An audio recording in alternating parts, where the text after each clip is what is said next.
السلام علیکم ورحمۃ اللہ۔ ترجمہ تفسیر القرآن الکریم،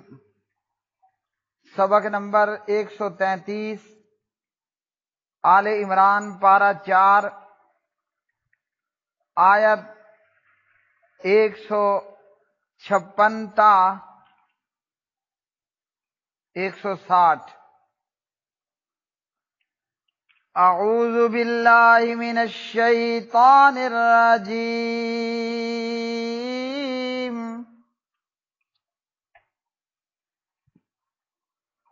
یا ایھا الذین آمنوا لا تکونوا کالذین کفروا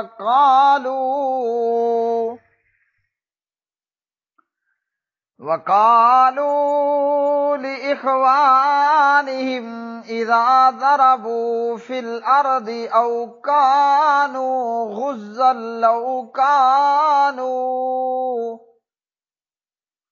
لو كانوا عندنا ما ماتوا وما قتلوا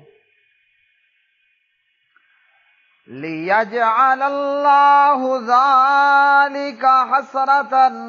فِي قُلُوبِهِمْ وَاللَّهُ يُحْيِي وَيُمِيتُ وَاللَّهُ بِمَا تَعْمَلُونَ بَصِيرٌ۔ وَلَئِن قُتِلْتُمْ فِي سَبِيلِ اللَّهِ أَوْ مُتُّمْ لَمَغْفِرَةٌ مِّنَ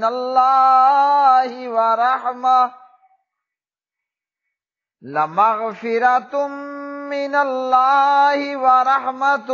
خَيْرٌ مِّمَّا يَجْمَعُونَ۔ وَلَئِن مُتُّمْ أَوْ قُتِلْتُمْ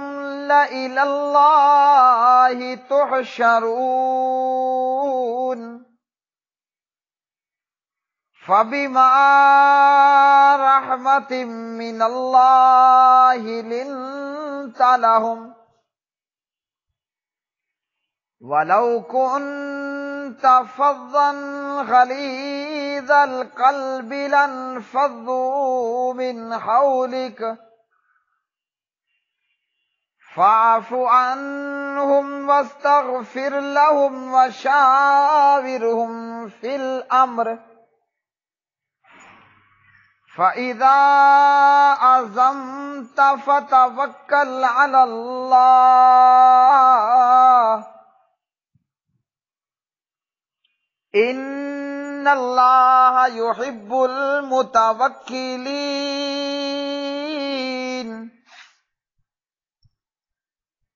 إِن يَنصُرْكُمُ اللَّهُ فَلَا غَالِبَ لَكُمْ وَإِن يَخْذُلْكُمْ فَمَنْ ذَا الَّذِي يَنصُرُكُمْ مِنْ بَعْدِهِ وَعَلَى اللَّهِ فَلْيَتَوَكَّلِ الْمُؤْمِنُونَ۔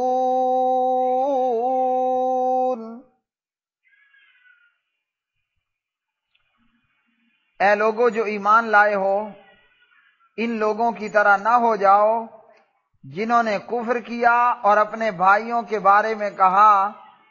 جب انہوں نے زمین میں سفر کیا یا وہ لڑنے والے تھے، اگر وہ ہمارے پاس ہوتے تو نہ مرتے اور نہ قتل کیے جاتے، تاکہ اللہ تعالی اسے ان لوگوں کے دلوں میں حسرت بنا دے، اور اللہ تعالی زندگی بخشتا اور موت دیتا ہے، اور اللہ تعالیٰ اس کام کو جو تم کرتے ہو خوب دیکھنے والا ہے۔ اور بلا شبہ یقیناً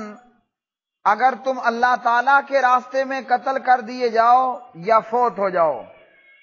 تو یقیناً اللہ کی طرف سے بخشش اور رحمت اس سے کہیں بہتر ہے جو لوگ جمع کرتے ہیں، اور بلا شبہ اگر تم مر جاؤ یا قتل کیے جاؤ تو یقیناً تم اللہ تعالی ہی کی طرف لوٹائے جاؤ گے۔ پس اللہ تعالی کی طرف سے بڑی رحمت ہی کی وجہ سے آپ ان کے لیے نرم ہو گئے، اور اگر آپ بد خلق سخت دل ہوتے تو یقیناً وہ آپ کے گرد آپ کے آس پاس سے منتشر ہو جاتے۔ سو ان سے درگزر کر اور ان کے لیے بخشش کی دعا کر اور کام میں ان سے مشورہ کر۔ پھر جب آپ پختہ ارادہ کر لیں تو اللہ تعالیٰ پر بھروسہ کیجئے، بے شک اللہ تعالیٰ بھروسہ کرنے والوں سے محبت کرتا ہے۔ اگر اللہ تعالیٰ تمہاری مدد کرے تو کوئی تم پر غالب آنے والا نہیں، اور اگر وہ تمہارا ساتھ چھوڑ دے تو وہ کون ہے جو اس کے بعد تمہاری مدد کرے گا؟ اور اللہ تعالیٰ ہی پر پس لازم ہے کہ مومن بھروسہ کریں۔ یا ایھا الذین، اے وہ لوگو جو آمنو ایمان لائے ہو، لا تکونو نہ ہو تم کالذین ان لوگوں کی مانند جنہوں نے کافروا کفر کیا، وقالو اور انہوں نے کہا لاخوانہم اپنے بھائیوں کے لیے، اذا جب ضربوا انہوں نے سفر کیا فی الارض زمین میں، او یا کانو تھے وہ غزن لڑنے والے، لو اگر کانو وہ ہوتے عندنا ہمارے پاس، ما ماتو تو نہ وہ مرتے، وما قتلوا اور نہ وہ قتل کیے جاتے، لیجعل تاکہ بنا دے اللہ تعالی ذالکا اس کو یعنی اس فاسد خیال کو، حسرتاً پچھتاوا، فی قلوبہم ان کے دلوں میں، واللہ اور اللہ تعالی یحیی زندہ کرتا ہے، ویمیت اور مارتا ہے، واللہ اور اللہ تعالی بما ساتھ اس کے جو تعملون تم عمل کرتے ہو، بصیر خوب دیکھنے والا ہے۔ وَلَئِنْ اور البتہ اگر قتل تم قتل کر دیے گئے، فی سبیل اللہ اللہ تعالیٰ کے راستے میں، او یا مت تم مر گئے، لمغفرہ تو البتہ بخشش، من اللہ تعالیٰ کی طرف سے، ورحمہ اور رحمت، خیر بہت بہتر ہے، مما اس سے جو یجمعون وہ جمع کرتے ہیں۔ وَلَئِنْ اور البتہ اگر مت تم مر گئے، او یا قتل تم قتل کر دیے گئے، لَإِلَى اللہ تو یقیناً اللہ تعالیٰ ہی کی طرف سے، تحشرون تم اکٹھے کیے جاؤ گے، اللہ تعالیٰ ہی کی طرف تم اکٹھے کیے جاؤ گے۔ فَبِمَا پھر بسبب رحمت من اللہ تعالیٰ کی رحمت کے، لنتا آپ نرم ہو گئے، لہم ان کے لیے، ولو اور اگر کنتا ہوتے آپ، فظاً تند خو، غلیظ القلب سخت دل، لن فضوا تو وہ ضرور منتشر ہو جاتے، من حولکا آپ کے پاس سے، فاعفو چنانچہ آپ معاف کر دیں، عنہم انہیں، واستغفر اور بخشش مانگیں، لہم ان کے لیے، وشاورہم اور مشورہ کریں ان سے، فی الامر معاملے میں، فَإِذَا پھر جب عزمتا آپ پختہ ارادہ کر لیں، فتوکل تو بھروسہ کریں، اللہ تعالیٰ پر، انا بلا شبہ اللہ تعالیٰ یحب پسند کرتا ہے، المتوکلین توکل بھروسہ کرنے والوں کو، ان اگر ینصرکم مدد کرے تمہاری اللہ تعالیٰ، فلا غالب تو نہیں کوئی غالب آنے والا، لکم تم پر، وَإِنْ اور اگر یخذلکم وہ بے یار و مددگار چھوڑ دے تمہیں، فمن تو کون ہے، ذَلَّذِی وہ جو، ینصرکم مدد کرے تمہاری، من بعد ہی اس کے بعد، وعلی اللہ اور اللہ تعالیٰ ہی پر، فلیتوکل پس چاہیے کہ بھروسہ کریں، المؤمنون مومن۔ پیارے بھائیوں اور میری بہنوں، ان آیات میں اللہ رب العالمین نے ان لوگوں کا رد کیا جنہوں نے مجاہدوں کے حوالے سے یہ کہا کہ یہ اگر جہاد میں نہ جاتے تو یہ مرتے نہیں، قتل نہ ہوتے۔ اس آیت میں یہ بتایا جا رہا ہے کہ یہ عقیدہ مسلمانوں کے ہاں کمزوری کا باعث بنتا ہے، اس لیے مسلمان مجاہد اپنے دل کو مضبوط رکھے۔ موت اپنے وقت پر آئے گی، وقت سے ایک لمحہ پہلے موت نہیں آ سکتی، وقت سے ایک لمحہ پہلے بھی موت نہیں آ سکتی، اور موت نے جس وقت اس کا ہے اسی وقت پر آنا ہے۔ اور یہ تمام باتیں بزدلوں کی باتیں ہیں، اور ان باتوں سے مومن اور مجاہد کو پریشان ہرگز نہیں ہونا چاہیے۔ زندگی موت کا مالک اللہ ہی ہے، تو جس کے مرنے کا وقت آئے گا وہ اسی وقت مرے گا، بھلے وہ جہاد میں ہو یا گھر میں ہو۔ ہاں، جو اللہ کی راہ میں مارا گیا وہ شہید ہے، جو اللہ کی راہ میں فوت ہو گیا اس کے لیے بھی بخشش ہے۔ دنیا کے لوگ دنیا کا مال جمع کرتے ہیں اور اللہ والے اللہ کی راہ میں نکلتے ہیں، تو دنیا والوں کا مال اللہ کی راہ میں نکلنے والے لوگوں کے مقابلے میں کوئی حیثیت نہیں رکھتا۔ جو جہاد میں ہے وہ ان تمام لوگوں سے بہتر ہے جو گھروں میں بیٹھ رہے ہیں،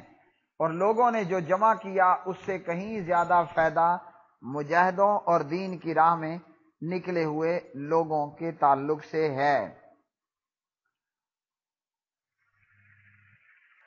ان آیات بینات میں اللہ تعالیٰ نے نبی علیہ الصلوۃ والسلام کو ایمان والوں سے ایک تو مشورہ کرنے کا حکم دیا اور ایک نرم مزاجی اختیار کرنے کا حکم دیا۔ نرم مزاجی کا یہ مطلب نہیں کہ بندہ دین کے مسائل کے اندر گڑبڑ کرے، حق گوئی اسی طرح بیان ہوگی، حق گوئی اسی طرح ہوگی، لیکن یہ ہے کہ ہر معاملے میں پیار اور محبت کے ساتھ ایمان والوں کے ساتھ معاملہ رکھنا ہے، اور مشورے کا حکم بھی دیا ہے۔ تو نبی علیہ الصلوۃ والسلام صحابہ کرام سے تنظیمی معاملات میں مشورہ ضرور کیا کرتے تھے۔ مثلا خندق کے موقع پر نبی علیہ السلام نے مشورہ مانگا تو سلمان فارسی رضی اللہ عنہ نے مشورہ دیا خندق کھود لی جائے، ایک بہت بڑا نالا کھود لیا جائے تاکہ دشمن کو اندر آنے سے روکا جائے۔ تو پھر پیارے نبی علیہ الصلوۃ والسلام نے اس مشورے کے اوپر عمل کیا ہے۔ آج کل بہت سے لوگ مشورے اور ووٹ کو ایک چیز سمجھتے ہیں اور جمہوریت کو اسلامی شورا قرار دیتے ہیں،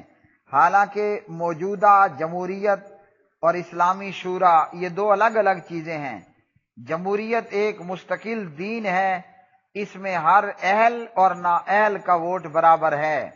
اس میں عوام کی اکثریت فیصلہ کن ہوتی ہے،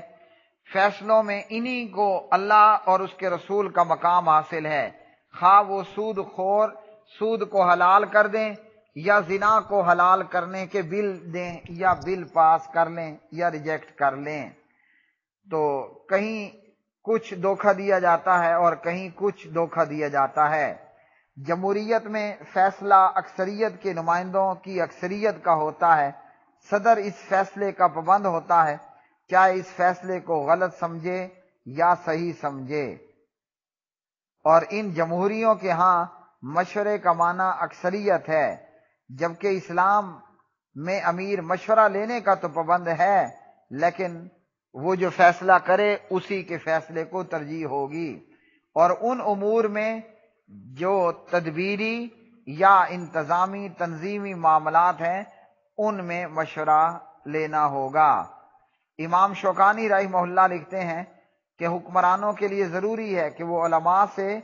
ایسے معاملات میں مشورہ لیں جن کا انہیں یعنی حکمرانوں کو علم نہیں ہے۔ اب مشورہ لینے کے بعد یہ امام کی مرضی ہے کہ آیا وہ اکثریت کے مشورے پر عمل کرتا ہے یا کسی ایک ہی کے مشورے پر عمل کر لیتا ہے، جبکہ جمہوریت میں ایسا قطعاً نہیں ہوتا۔ وآخر دعوانا ان الحمد للہ رب العالمین۔